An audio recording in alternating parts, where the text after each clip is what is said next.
ಸರ್ವರಿಗೂ free education up to higher ಕೊಡಬೇಕಾ 20%. ಎರಡನೇದು ಆರೋಗ್ಯ, ಅದ್ರ ಜೊತೆ ಯಾರು ಇನ್ನು ಮೂರನೇದು ಏನಪ್ಪ ಅಂದರೆ ಎಲ್ಲರಿಗೂ ಉದ್ಯೋಗ ಸಿಗು ಒಂದು ವ್ಯವಸ್ಥೆ ಮಾಡಲಿಕ್ಕೆ ಸಾಧ್ಯ ಇದನ್ನು.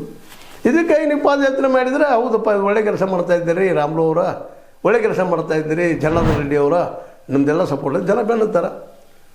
ಈಗಿಲ್ಲಾದ್ರೆ ಅವರು ನೀವು ಒಂದು ಹಿಂಗೆ ಅಂದ್ರೆ ಅವ್ರು ಹಂಗೆ ಅಂತಾರೆ, ಬ್ಯಾನರ್ ಹರಿದವ್ರು ನೀವು ಫಸ್ಟ್ ಅದಲ್ಲ ಅದಕ್ಕೆ ಬಂದಿರ್ತಾರೆ ಅವ್ರು ಅಂತಾರೆ. ನೀವಿಲ್ಲ ನೀವು ಗುಂಡು ಹಾರಿಸಿದ್ದು ನೀವು ಅಂತೀರಿ.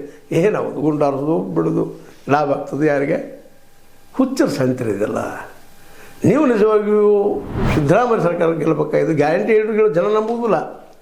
ಅದಕ್ಕೆ ಮುಂದಿನ ಕೊಡಬೇಕಾಗಿದೆ. ಈಗ ನಮಗೆ ಗ್ಯಾರಂಟಿ ಏನು ಕೊಡೋರು ನೀವು? ಎಜುಕೇಷನ್, ಆರೋಗ್ಯ ಜೊತೆಗೆ ಉದ್ಯೋಗ ಕೊಡ್ತೀರಾ ನೀವು. ಅದಕ್ಕಾಗಿ ಹೋರಾಟ ಮಾಡ್ತೀರಾ, ಅದಕ್ಕಾಗಿ ಪಾದಯಾತ್ರೆ ಮಾಡ್ತೀರಾ. ಅದಕ್ಕಾಗಿ ಪಾದಯಾತ್ರೆ ಮಾಡಿದ್ರೆ ಜನ ನಿಶ್ಚಿತವಾಗಿ ನೀವು ಬೆಂಬಲಿಸ್ತಾರೆ. 2028 BJP ಸರ್ಕಾರ ಬರಲಿ ಅಂತೇಳಿ. ಈಗ ನೋಡಿರಿ ದೆಹಲಿಯಲ್ಲಿ ನೀವೇನು ಮಾಡಿದ್ರಿ, ಅವ್ರಿಗಿಂತೂ ಹೆಚ್ಚು ಕೊಡ್ತಾರಂತ ಅಲ್ಲಿ ನಿಮ್ಮ BJPಗೆ ಆಶ್ವಾಸನೆ ಕೊಟ್ಟರಿ. ಪಾಪ ಅಲ್ಲಿ ಜನ ನಂಬಿತು, ನಿಮಗೆ ಅಧಿಕಾರ ಕೊಡ್ತು. ಈಗ ಶುರು ಮಾಡಿದ್ರಿ ನಿಮ್ಮ ಹಾದಿ, ನಿಮ್ಮ ಹಳೆ ಚಾಲಿಯನ್ನಲ್ಲೇ. ಅಲ್ಲೆಲ್ಲ ಸ್ಕೂಲ್ಗಳು ಫ್ರೀಯಾಗಿ ನಡೀತಾ ಇದ್ದಾವೆ, ಚೆನ್ನಾಗಿ ನಡೀತಾ ಇದ್ದಾವೆ. ಕೇಜ್ರಿವಾಲ್ ಸಮಯದ ನಡೆದಂಗೆ ನಡೀತಾ ಇದ್ದಾವೆ. ಎಷ್ಟೋ ಹೊಲಗಳನ್ನ ಕೆಡುತ್ತಾ ಇದ್ದೀರಿ ಇಲ್ಲಿಗಲ್ ಇದ್ದಂಥವು. ಪಾಪ ಇಟ್ಕೊಂಡು ಏನೋ ಮಾಡ್ತಾ ಇದ್ದಾವೆ, ಗುದ್ದಾಡ್ತಾ ಇದ್ದ.